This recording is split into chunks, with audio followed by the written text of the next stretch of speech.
Hi, it's New York State Senator Steve Rhoads with another Albany update here in the war room at the Albany Capitol. And unfortunately, the budget war this year was another defeat for the taxpayers of the state of New York.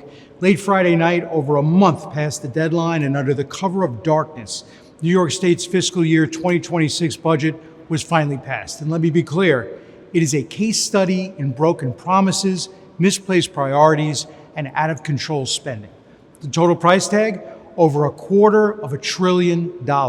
That's right, more than $254 billion.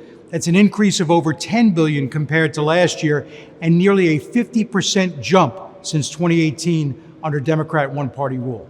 Now let me ask you this, has your paycheck gone up 50% since 2018? Are New York services 50% better? Are the potholes on the LIE being filled 50% faster? Didn't think so.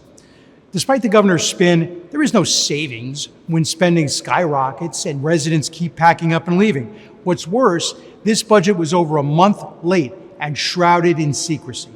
Even one member of her own party called her tactics, quote, nothing short of authoritarian. Not one joint bipartisan budget subcommittee met before the final deal was cut. Everything happened behind closed doors, and that should concern every New Yorker. Now let's break down just a few of the lowlights. A tax on jobs. Through the $1.4 billion MTA payroll tax hike on small businesses already struggling to survive, on top of congestion pricing. A $10 million criminal defense slush fund for public employees to spend on unofficial duties. Yes, a slush fund. A hostile takeover of Newmic, stripping local control from Nassau's only safety net hospital and leaving its future in limbo. The governor's so-called centrist reforms, a total bust. Discovery reform was so watered down, even Suffolk County's district attorney said it falls short of meaningful reform and fails to relieve the burden on prosecutors and victims. Mask reforms, a complete joke.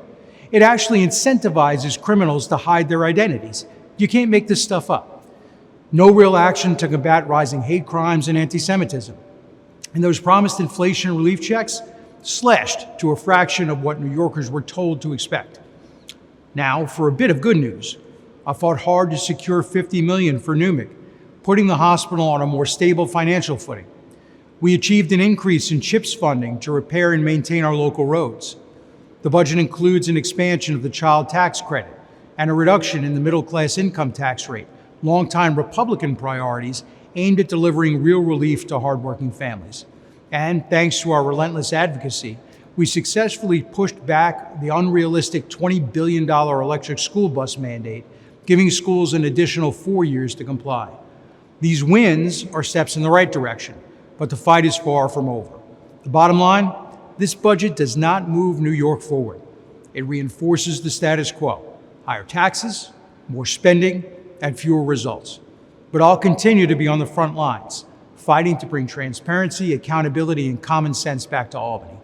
And while the budget may be done, the legislative session continues through June, and I'll be ready every single day to stand up for our community, work across the aisle, and push for the real reforms New Yorkers deserve.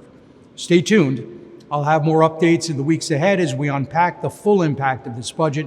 And in the meantime, if I can ever be of assistance, my team and I are always here to help. Call my Levittown district office at 516-882-0630, my Albany office at 518-455-3161, or you can always shoot me an email at rhoads@nysenate.gov. Until next time, stay safe and see you soon.